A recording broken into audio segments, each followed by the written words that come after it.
지나 어이야 어이야 어기여 차 하고 흐르는 감을 따라 가보세.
안녕하세요.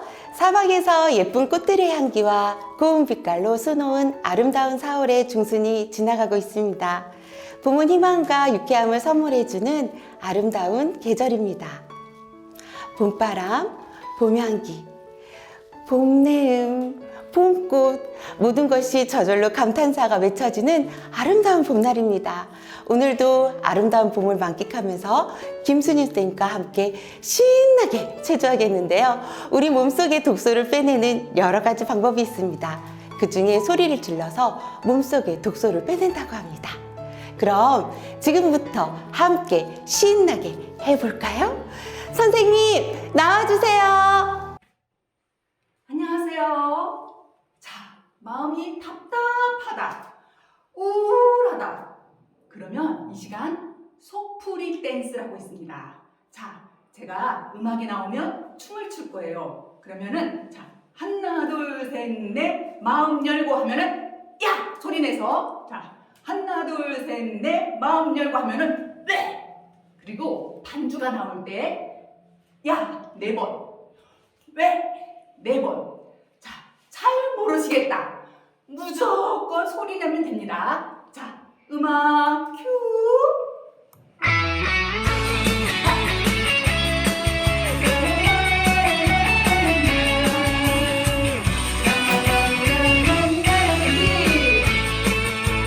하나, 둘, 셋, 넷. 너는 이거 봤냐?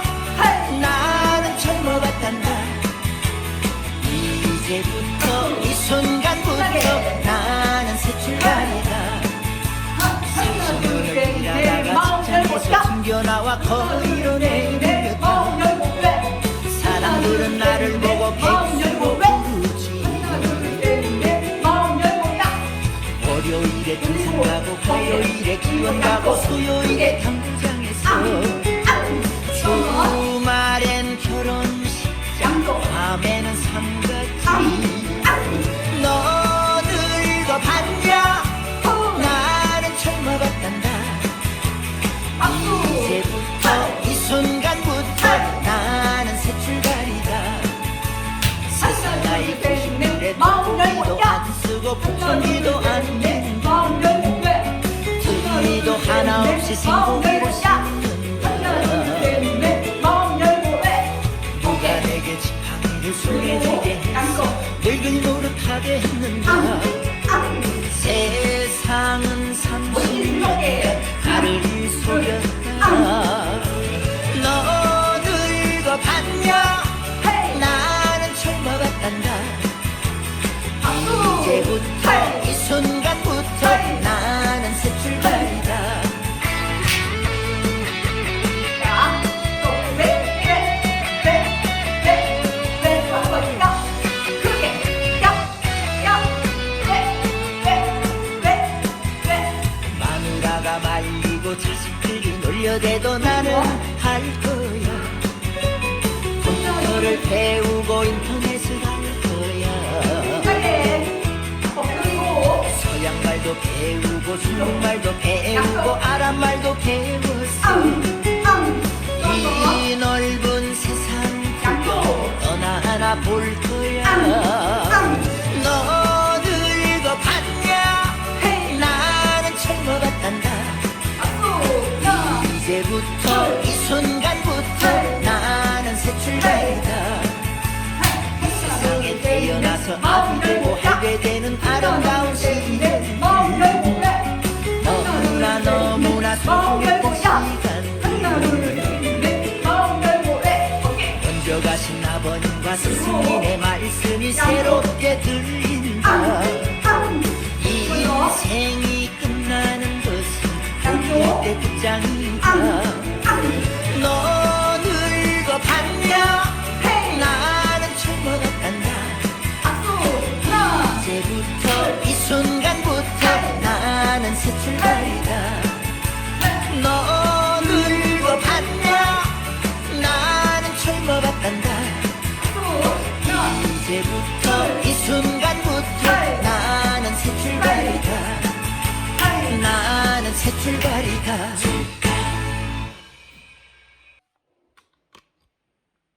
자, 속풀이 댄스 한 번 더 풀어보겠습니다. 이번에는 소리를 더 야!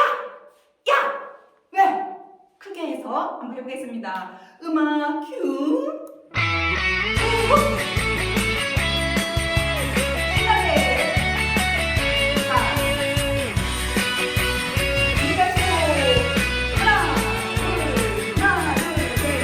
너 늙어 봤냐? 나는 젊어봤단다. 이제부터 이 순간부터 나는 새 출발이다. 30년을 일하다가 직장에서 튕겨나와 거리로 내몰렸다.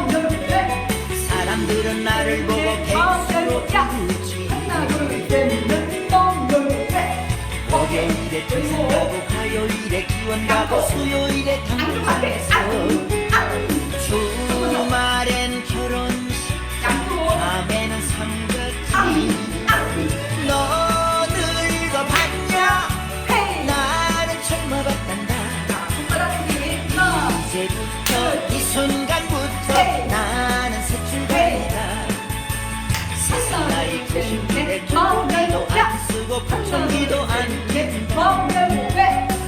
우리도 하나 없이 생고기를 씹는다. 누가 내게 지팡이를 손에 쥐게 했어. 늙은 노릇하게 했는다. 세상은 30년간 나를 속였다. 너 늙어봤냐? 나는 젊어봤단다. 이제부터 이 순간부터 나는 새 출발이다.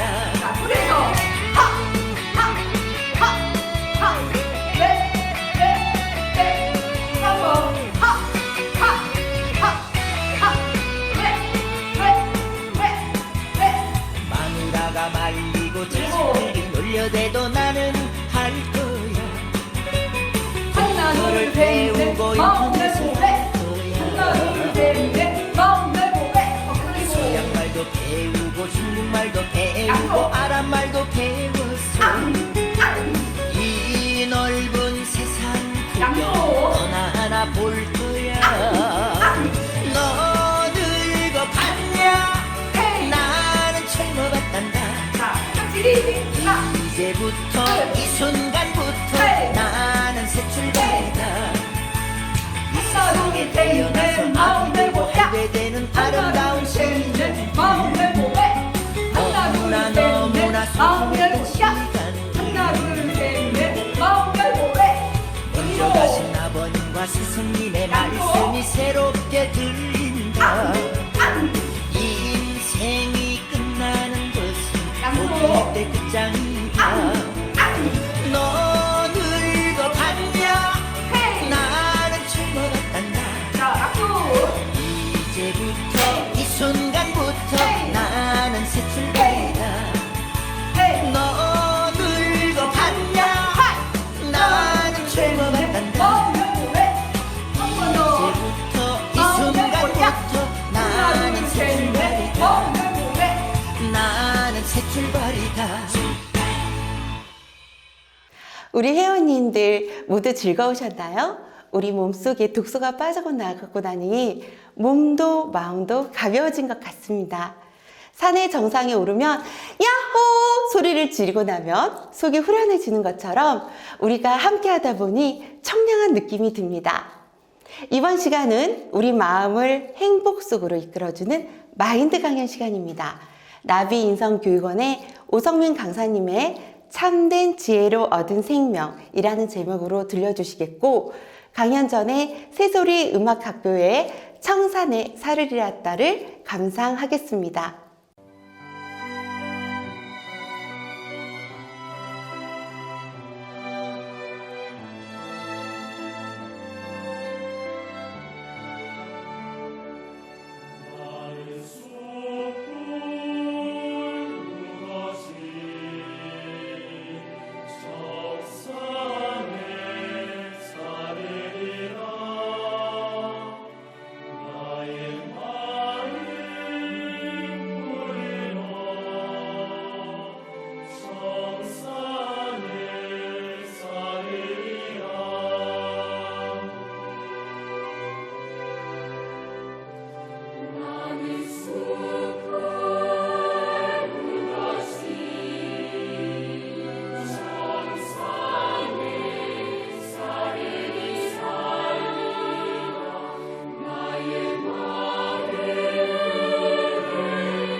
어르신 여러분들 안녕하십니까? 오늘 우리 강북 실버대학을 통해서 어르신 여러분들과 만나 뵙게 돼서 대단히 반갑습니다. 저는 오석민이라고 합니다. 요즘 코로나 환자로 인해서 세상이 많이 이렇게 어수선한데요. 저는 오늘 여러분들과 함께 참된 지혜로 얻은 생명이라는 내용으로 이야기를 나눠볼까 합니다. 코로나 환자가 너무나 많이 이렇게 일어나고 있는데 우리 어르신 여러분들 건강하시죠? 예, 강북 실버대학과 함께 하시면서 건강하리라고 여겨집니다. 저는 아쉽게도 한 달 전에 코로나에 걸려서 일산에 있는 모 병원에 약 일주일간 격리 입원을 한 적이 있었습니다. 그곳에서 다행히 치료를 잘 받아서 지금은 건강하게 우리 어르신 여러분들 앞에서 섰는데요. 그곳에 있으면서 여러 가지 생각들이 많이 되는 일들이 있었습니다. 그곳에 입원을 하니까 연세가 지긋하신 어르신들이 많이 계셨는데요. 제 옆에 계신 한 어르신은 꼭 같이 지내다 보니까 작은아버지 같다는 생각이 좀 드시는 분도 있었습니다. 그래서 그분에게 제가 이렇게 강북 실버대학교 유튜브도 보내드리겠다고 이제 약속을 했는데요. 그곳에 있으면서 여러 어르신들을 만났습니다. 한 분은 귀가 잘 안 들리시고 거동이 약간 불편하셔서 제가 이렇게 식판을 날라드리기도 했는데요. 그 어르신이 굉장히 고맙게 이렇게 받아들이시더라고요. 그래서 말은 잘 없으신데 어느 날 제가 누워 있는데 툭툭 치시길래 눈을 떠서 이렇게 쳐다보니까 어르신이 비닐 봉다리에 있는 쑥떡을 제게 건네시더라고요. 마음이 고마워서 예, 감사합니다 어르신 하면서 이제 받았는데 어르신이 웃으시더라고요. 옆에서 그것을 보던 간호원 분들도 이렇게 웃으시는 걸 봤습니다. 그리고 제 맞은편에 어떤 어르신이 계셨는데요. 그 어르신은 이제 요양원에 계시다가 이렇게 다른 경로로 인해서 감염이 되셔서 이곳에 이제 들어오셨습니다. 근데 그 어르신이 우리 여기 보면은 기계가 있습니다. 우리 거기 입원하시는 분들에게는 손가락에 이렇게 기계를 차서 맥박이 얼마나 뛰시는지 그리고 폐 산소량이 얼마나 있으신지 그것을 확인할 수 있는 저렇게 기계에 연결합니다. 그래서 맥박이 너무 낮게 떨어진다든지 아니면 폐 산소량이 적어서 위험해 보인다든지 하면 저 기계에서 소리가 납니다. 비상음이 삐삐삐삐 하면서 소리가 나는데요. 한날 제가 잠을 자는데 삐삐삐 소리 때문에 제가 깼습니다. 그래서 보니까 맞은편에 계신 그 어르신이 산소 포화량이 작으셔서 계속 소리가 나는 겁니다. 그래서 제가 다급하게 간호원실에 전화를 해서 빨리 와달라고 이렇게 얘기를 했습니다. 그래서 간호원들이 와서 이렇게 조치도 취하기도 하고 해서 이제 지났는데요. 근데 다음날 잠을 자는데 또 삐삐삐삐 소리가 나는 겁니다. 그래서 제가 너무 놀라서 눈을 떴는데 이번에는 그 어르신의 그 맥박이 50 이하, 40대 초반으로 막 떨어지는 겁니다. 그래서 너무 위험해 보여서 제가 또 간호원들에게 급히 연락을 하고 이제 오시고 막 하셨는데 내가 이러다가 저 어르신이 오늘 저녁에 돌아가시는 건 아닌가 하면서 마음에서 걱정이 됐습니다.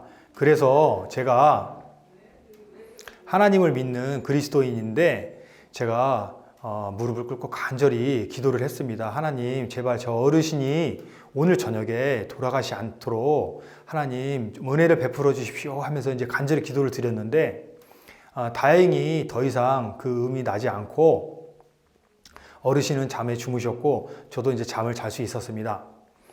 다음 날 돼서 이제 눈이 뜨고 나서 제가 밤새 무슨 일이 있었는지 그 어르신과 이제 이야기를 나누었는데요. 그러면서 제가 그 어르신에게 이야기를 하기 시작했습니다. 제가 어르신이 오늘 저녁에 돌아가시는 줄 알았습니다 하면서 제가 그때 하나님을 믿는 그리스도인으로서 이 말을 꼭 해드려야 되겠다는 마음이 들어서 제가 어르신에게 오늘 우리 여러분들에게 전해드리는 이 이야기를 전해드렸습니다. 이 이야기는 이제 참된 지혜로 생명을 얻은 부분에 대한 이야기인데요. 우리 어르신들 잘 아실 텐데 지혜의 왕이라고 하고 참 부귀와 영화를 많이 누린 역대 왕이 있습니다. 그 이제 이스라엘의 솔로몬이라는 왕인데요. 이 솔로몬이 재판을 많이 하였습니다. 명재판을 하기로 유명하였는데 어느 날 저기 보시는 두 창기가 솔로몬에게 와서 재판을 요구했습니다. 그 내용은 다름 아닌 한 아기를 데려와서 서로 자기의 아기라고 우기면서 싸우고 그 아기의 엄마에게 이 아기를 돌려달라고 서로 이렇게 그 재판을 얘기하는 겁니다. 그래서 이제 솔로몬이 이야기를 들어보니까 이런 내용이었습니다. 두 창기가 이제 어느 날 아이를 낳았습니다. 아이를 낳고 이제 얼마 지나서 잠을 자는데 한 창기가 술에 많이 취했는지 잠을 자면서 아이를 살피지 못하고 아이가 엄마 품에서 죽은 겁니다. 이제 그 아이를 눌러서 죽었는지 어떻게 됐는지 이 엄마는 모르고 그냥 아기가 죽은 겁니다. 눈을 떠보니 아기가 죽어서 너무 놀라서 당황하다가 맞은편에 아기를 안고 있는 창기에게 갔습니다. 그리고 그 아기를 빼앗고 죽은 자기 아기를 그 창기에게 품에 주고 돌아왔습니다. 이 아기를 빼앗긴 창기는 아침에 일어났습니다. 그리고 아기가 아무 거동도 없고 숨 쉬는 것 같지 않아서 자세히 살펴보니 이 아기가 죽어 있었고 그 아기는 자기의 아기가 아니라는 걸 알게 되었습니다. 우리 어르신들 너무 잘 알잖아요. 어디서 아이가 울면 저 아이가 내 아이구나 또 아시고 또 아기의 얼굴을 모르는 그런 엄마는 없을 겁니다. 그래서 이 창기는 이 아이의 엄마가 건너편에 있는 창기라는 걸 알고 그 창기에게 가서 따졌습니다. 왜 네 아기를 내 품에 두었느냐? 이 아이가 죽었다고 하면서 그 창기를 바라봤을 때 그 창기의 품에는 자기의 아기가 안겨 있는 것이었습니다. 그래서 자기 아기를 달라고 막 싸움이 시작됐는데 서로 자기의 아기라고 우기는 겁니다. 아기를 빼앗긴 엄마는 자기 아기를 빼앗기 위해서 했지만 그 아기를 훔쳐온 그 창기는 자기의 아기가 아닌데도 그 아기가 자기 아기라면서 막 싸움이 일어났습니다. 이 싸움이 너무 거세져서 이제 결국은 솔로몬 왕에게 와서 이 재판을 청구한 겁니다. 그래서 솔로몬이 이 모습을 가만히 바라보고 이야기를 듣고 난 후에 부하 장수를 시켜서 이렇게 명령을 내립니다. 서로 자기의 아기라고 우기니까 저 아기를 칼로 반을 잘라서 두 사람에게 공평하게 나눠주도록 하여라 하면서 이제 명령을 내렸습니다. 그래서 부하 장수가 칼을 번쩍 들어서 이렇게 아이를 자르려고 했습니다. 그때 이것을 바라본 진짜 아기의 엄마는 마음이 너무나 탔습니다. 아이의 생명이 자신에게는 너무나 소중하고 중요하기 때문에 이 아기의 생명을 위해서 그 장수를 말렸습니다. 살려주세요! 살려주세요! 하면서 말렸습니다. 저 아이는 제 아이가 아닙니다. 저 사람의 아기니 저 사람에게 주고 제발 이 아기의 목숨만은 살려주세요 하면서 막 울부짖는 거였습니다. 이렇게 자기의 아기가 아니라고 다시 이야기를 하면 왕 앞에서 어떤 벌을 받을지도 모르는데 이 진짜 엄마의 마음에는 아기의 목숨보다 더 소중한 건 없었습니다. 그래서 이 생명을 살리기 위해서 모든 것을 다 불사하고 말렸습니다.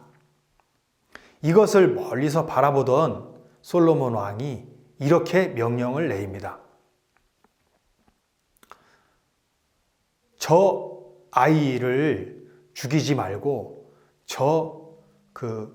자기가 저 아이의 친엄마가 아니라고 아이의 목숨을 구하려고 저렇게 말린 저 엄마에게, 저 창기에게 저 아이를 주어라. 저 여자가 진짜 저 아이의 엄마니라 하면서 그 아이를 그 창기에게 돌려줍니다. 이것을 바라보던 많은 사람들이 과연 명제판이다 하면서 이제 이렇게 보았는데요. 저기 보면 검은 옷을 입은 진짜 아기의 엄마가 아닌 창기는 저렇게 목숨을 걸면서 말리는 엄마 앞에서 이렇게 얘기했다고 합니다. 그냥 죽이세요. 그냥 잘라서 저 사람 아이도 내 아이도 안 되게 그냥 반으로 자르세요. 이렇게 얘기했다고 합니다. 저 아이가 정말 자기의 아이라면 그 아이의 생명이 자기의 생명과도 같이 결탁되어서 간절하게 탔을 텐데 마음이 그렇게 얘기했다고 합니다. 그래서 솔로몬은 진짜 엄마를 마음을 찾은 거죠. 엄마의 마음을 찾아서 그 아이를 돌려주었습니다. 자신의 오름도 다 내려놓고 아이의 목숨을 위해서 자신을 던진 그 지혜로 말미암아서 아이의 목숨도 살리고 아이도 얻게 되었 그런 이야기입니다. 여러분 이 사진에 보시면 아프리카 가나 12대 대통령의 영부인이 보입니다. 이 영부인께서 이 당시에 아프리카 가나에서 세계 청소년 월드 캠프가 있었는데요. 우리 청소년들을 위한 이 캠프에 축사를 하시기 위해서 이 행사장에 방문을 하셨습니다. 그리고 축사를 하시고 여기 계시는 목사님과 함께 이런저런 이야기도 나누시고 이 목사님을 통해서 예수님을 어떻게 믿는지 또 어떻게 죄사함을 받는지에 대해서 들으시고 그것을 받아들이시고 돌아가셨습니다. 그리고 얼마 지나지 않아서 이 목사님에게 전화를 하셨습니다. 영부인께서 뭐라고 하셨냐면, 목사님, 저희 대통령께서 지금 몹시 불편해 하십니다. 몹시 아프십니다. 오셔서 기도를 해주시면 좋겠습니다. 좀 와주시면 좋겠습니다. 하고 이제 이렇게 부탁을 드렸는데 영부인께서 직접 가셔서 목사님을 모시고 오겠다고 이렇게 이야기를 하셨는데, 목사님께서 아닙니다. 저희가 가면 됩니다. 하고 말씀을 드렸더니 대통령궁에서 차를 보내주셔서 목사님과 여러 일행이 함께 대통령궁으로 들어갔습니다. 대통령궁에 도착해서 세계적인 합창단 그라시아스의 합창을 몇몇 그 합창단이 가나 노래를 이렇게 불러드리고, 그리고 나서 이 목사님과 가나 대통령, 존 아타미스 대통령이죠. 12대 그 대통령과 이렇게 이야기를 나누게 되었습니다. 이 존 아타미스 가나 12대 대통령은 어려서부터 교회에 다니셨고 전 국민이 다 아는 기독교인입니다. 그런데 이 대통령께서 목사님에게 이런 말씀을 하셨습니다. 목사님, 제 지금 주치의가 저를 치료하는 과정에서 여러 가지 치료를 하였고 다 시도해 보았는데 이제 도저히 저를 치료할 길이 없는 것으로 이제 판단을 내렸습니다. 그래서 제가 이제 얼마 못 살 거라고 이렇게 판단을 하고 저에게 이야기를 합니다. 그런데 목사님, 저는 이 죽음이 너무나 두렵습니다. 왜 이 죽음이 두렵냐면 제 마음에 죄가 있습니다. 그래서 제가 죄인인데 죄인은 하늘나라에 갈 수 없다고 이렇게 알고 있습니다. 그래서 제가 마음에 너무 이 죽음이 지금 두렵습니다. 마음의 죄 때문에 너무 두렵습니다, 목사님. 하고 목사님에게 이야기를 이렇게 하셨다고 합니다. 솔직하게 자신의 마음을 목사님에게 토한 것이죠. 그때 목사님이 이렇게 이야기를 하셨다고 합니다.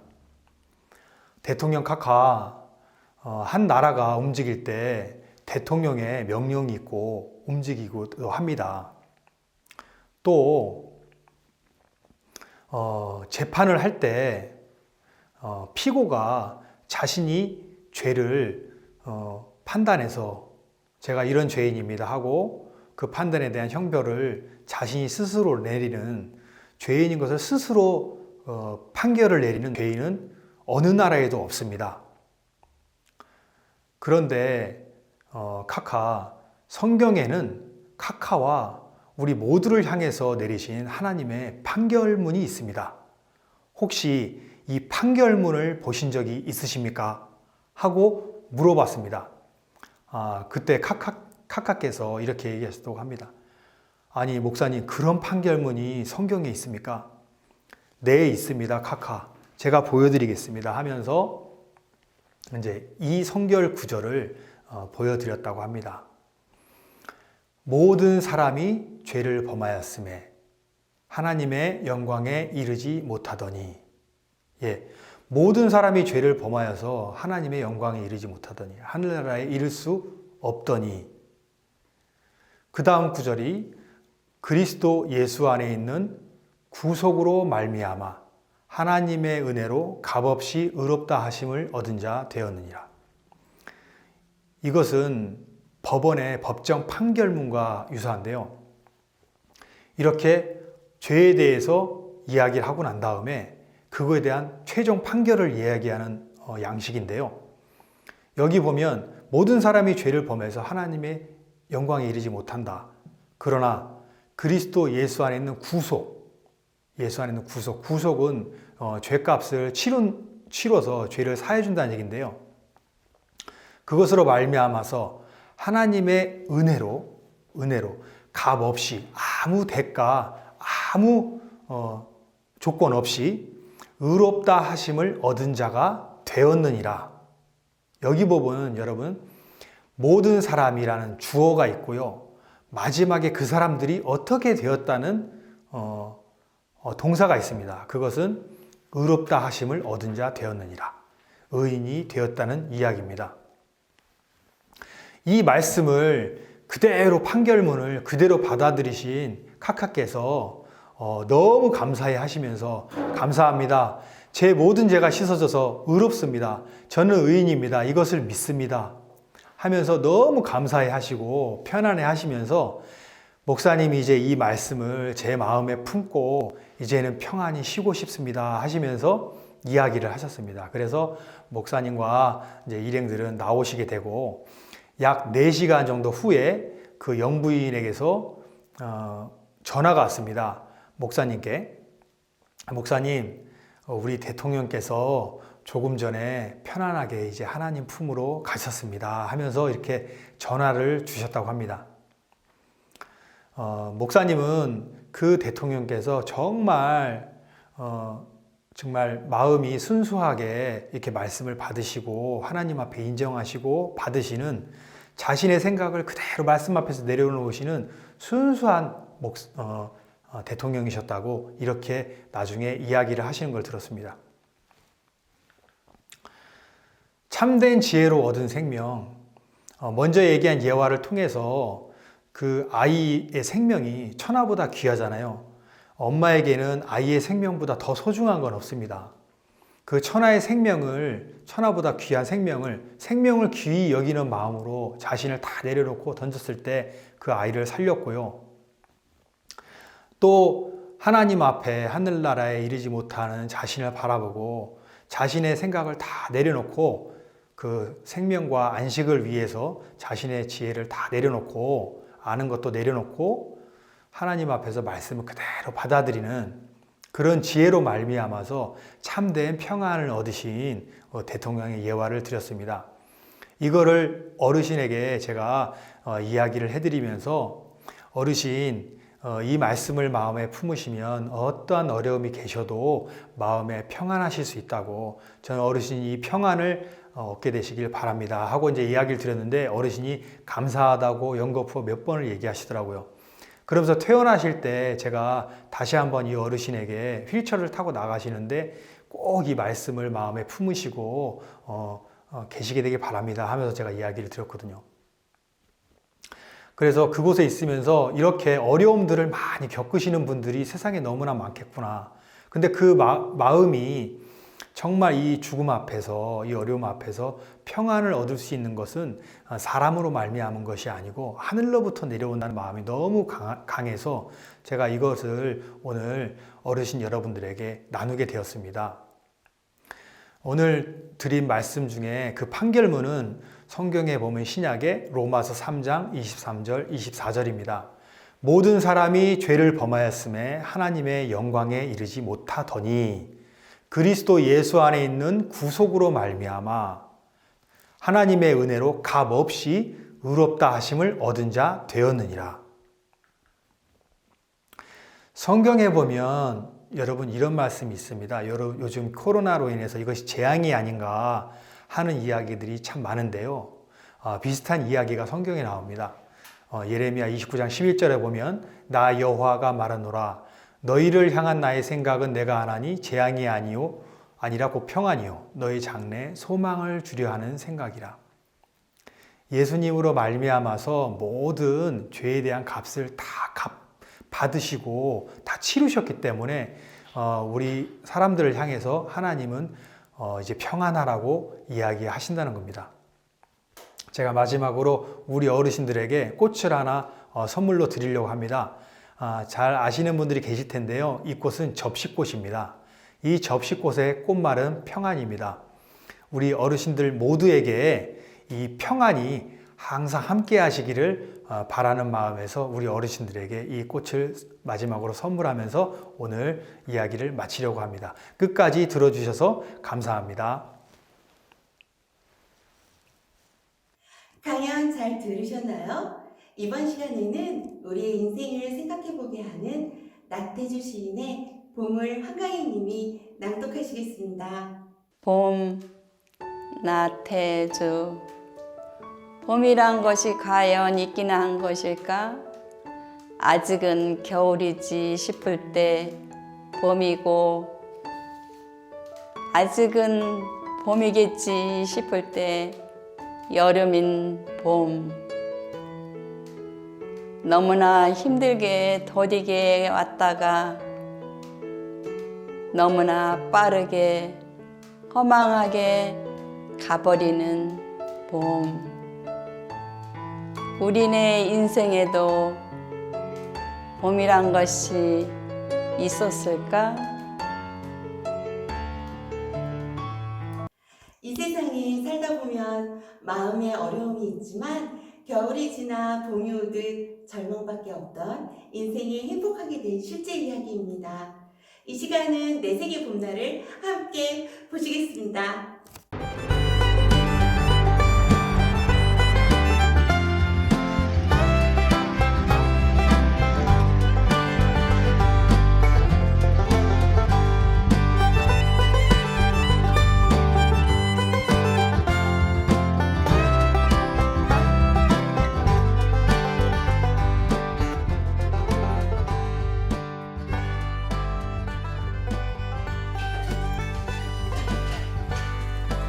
안녕하세요. 어서 들어와. 배고프지? 많이들 먹어. 네.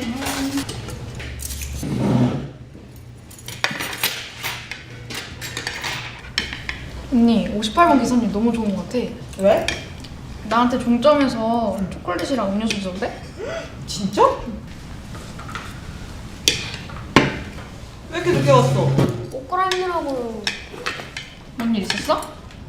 말도 마. 오늘 쌍문대 학생 애들이 김치국물을 옷에 다 올리는 바람에 옷 갈아입고 왔어. 빨리 너희는 바뀌었으면 좋겠어.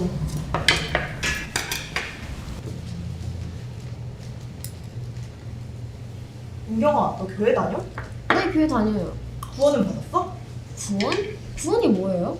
죄사함 받고 의롭게 되는 거야. 죄를 사함 받는다고요? 글쎄, 난 죄가 많은데. 맨날 삥 뜯으라는 기성도 너무 믿고 아버지를 위하는 마음도 커요. 지금도 우리 아버지를 생각하면 정말 뭐야? 오늘 둘이 판다는 거야? 싹쓸이야?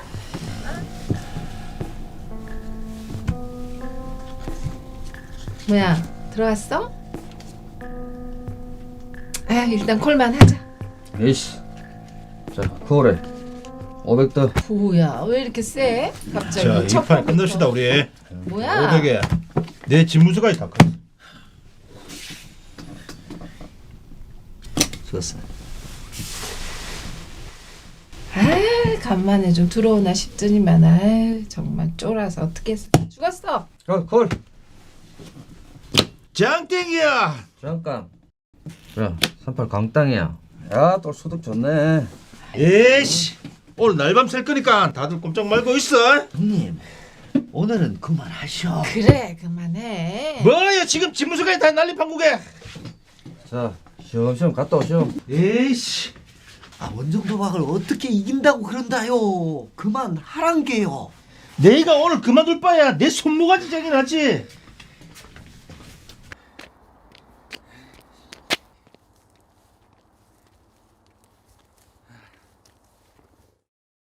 쎄쎄 아침바람 저마라 이거 해봐. 하나 둘 시작.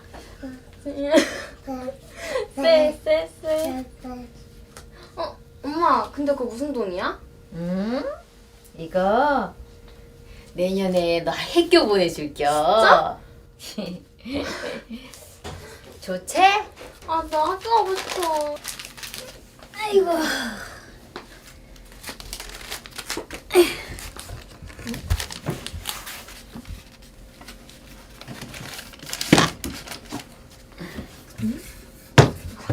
아이고.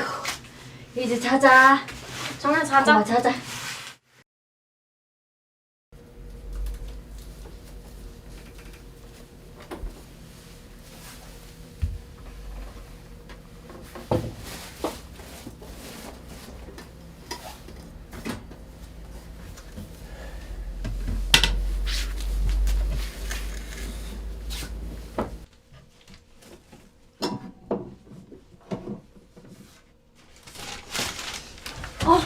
윤경이 아버지. 윤경이 학교 보내야 돼. 그거 안 돼요. 에이, 윤경이 아버지가 안 돼요. 계속 이시리. 윤경이 아버지 하지 마. 이것들 상황 지나들이야. 윤경이 아버지가 안 돼요. 안 돼. 윤경이 학교 보내.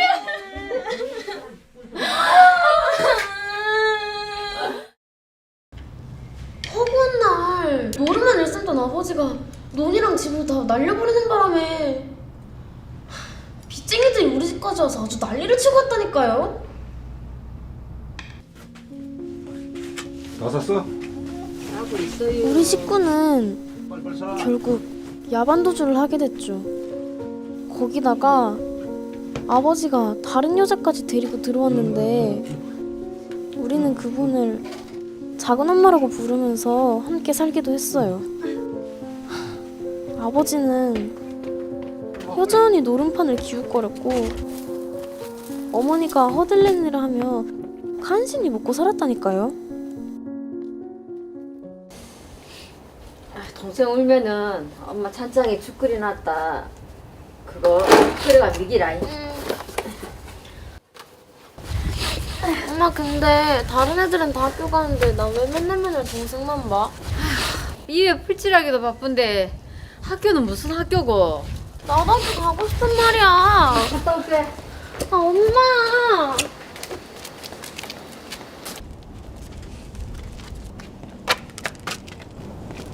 아버지 엄마는 새벽 일찍 왜 가셨어요? 아버지 저도 학교 보내주세요. 가시나가 학교 가서 뭐하게? 저도 학교 가고 싶단 말이에요. 너 공양에 가자. 싫어요. 이놈의 가시나가. 너 아버지만 단단히 들어라. 공양에 가서 1년만 일하면 내년에 학교 보내줄게. 참말로요? 정말이지.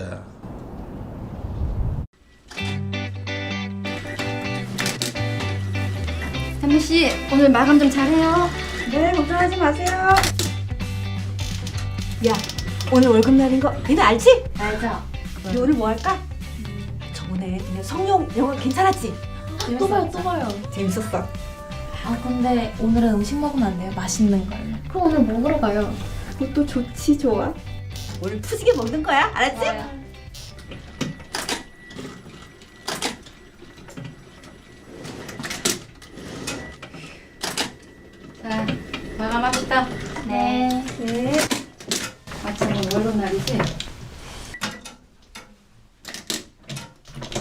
세연이 수고했고. 감사합니다. 현미씨 수고했어요. 감사합니다. 제 건요? 네 거? 아침에 네 아빠 와서 다 가져갔어. 뭐라고요? 그걸 아버지한테 주시면 어떡해요? 야, 안 내놓으면 공장을 다 불사지는데 난들 어떡하냐? 그렇다고 주시면 어떡해요? 제 건데. 세상에 별 인간이 다 있어.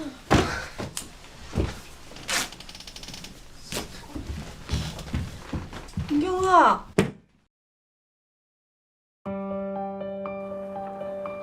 아버지란 사람이 14살짜리 어린 딸을 공장에 보내고는 월급을 타는 족족 찾아가서 그걸로 노름을 하는 거예요. 아버지에 대한 미움과 증오가 생기면서 내 자신이 너무 비참하다는 생각이 들더라고요. 죽으려고 다리 위에 올라갔는데 엄마와 동생들을 생각하면 죽을 수가 없었어요. 그래서 우리는 아버지를 피해 도망쳤어요.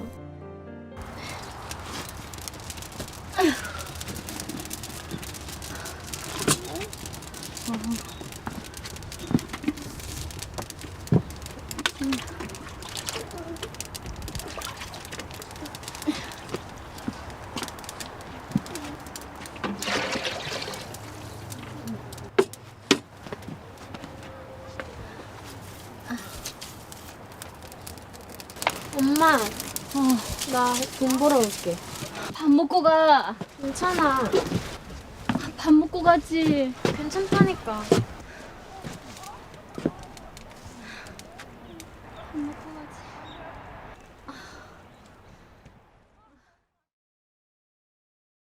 많이 힘들었겠다. 완전 드라마네. 그때부터 엄마랑 동생이랑 같이 산 거야? 지긋지긋한 아버지한테서 벗어나서 빈 몸막에서 살았지만 그래도 아버지 없으니까 좋더라. 그런데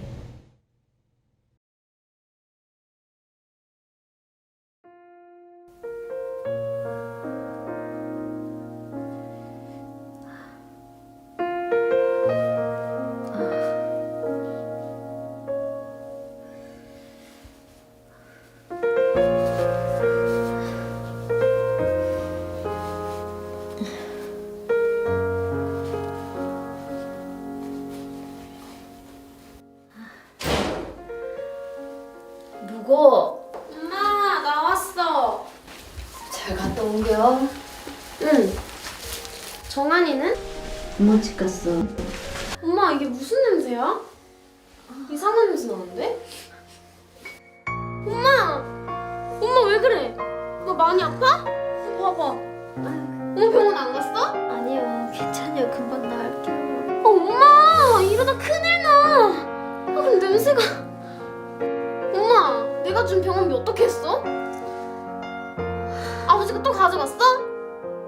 아버지가 또 가져갔냐고! 엄마!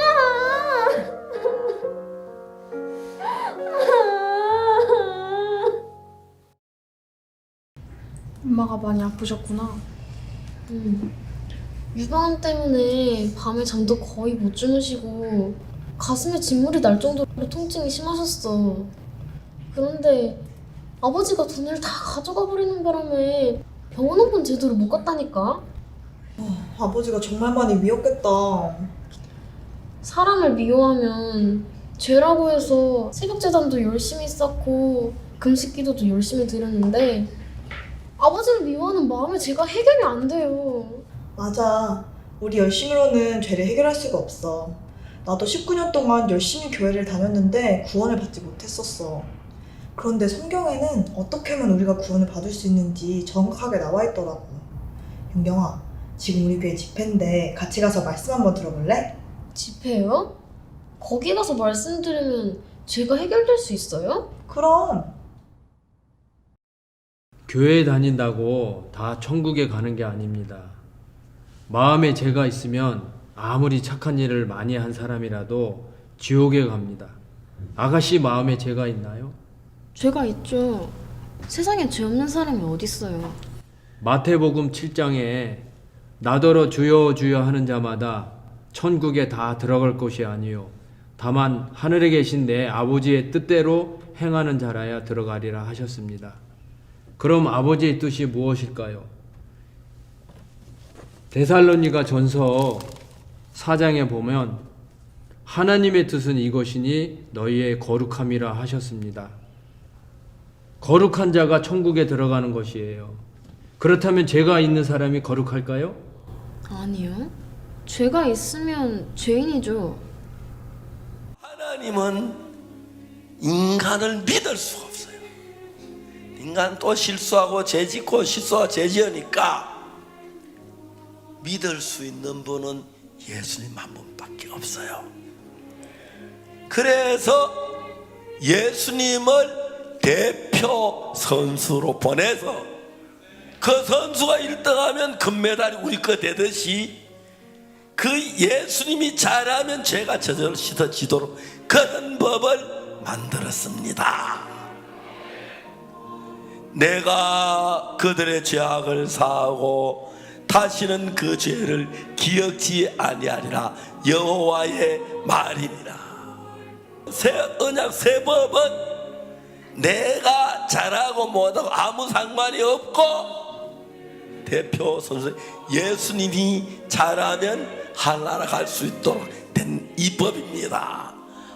하늘나라 그 어디에도 우리 죄의 기록이 남아있지 않습니다. 첫 번째로 하나님의 마음에도 우리 죄의 기록이 없습니다. 그래서 하나님은 우리 죄를 기억지 아니한다 그랬어요. 여러분의 마음에는 죄의 기록이 있을 겁니다. 그것은 뭘로 제하느냐? 믿음으로 제하는 것입니다. 내 마음에 죄를 지은 건 사실이지만 이 죄도 예수님 십자가에 씻어졌어 이렇게 믿을 때 여러분 마음에 있는 죄의 기록이 지워지는 것입니다. 믿습니까? 지금도 아가씨 마음에 죄가 있나요? 아니요. 말씀이 그렇다면 죄가 없네요. 맞아요. 십자가에서 죄가 다 없어진 걸 믿는 게 구원이에요. 죄가 없으면 이제 의인이에요. 아, 그렇다면 저도 의인이네요. 어머니가 구원받고 너무 좋아하셨어요. 하나님이 어머니를 불쌍히 여기셔서 제가 먼저 복음을 듣게 하셨더라고요. 어머니는 구원을 받으신 후 오로지 하나님밖에는 소망이 없으셨어요. 그리고 평생 자식 가슴에 상처만 주던 아버지가 돌아가시기 이틀 전에 복음을 듣고 구원을 받으셨어요. 작은 엄마도 구원을 받으셨고요.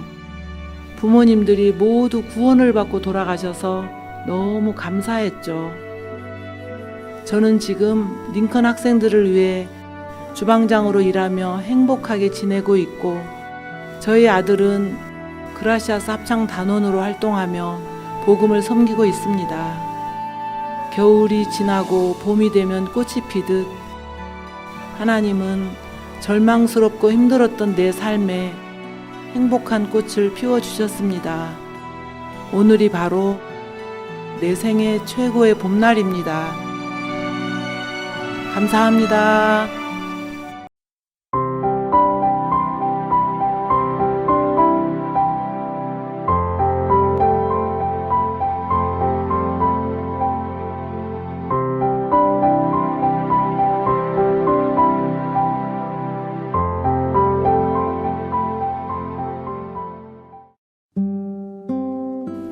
옛날 유대인 마을에 아주 큰 부자가 아들과 함께 살고 있었습니다.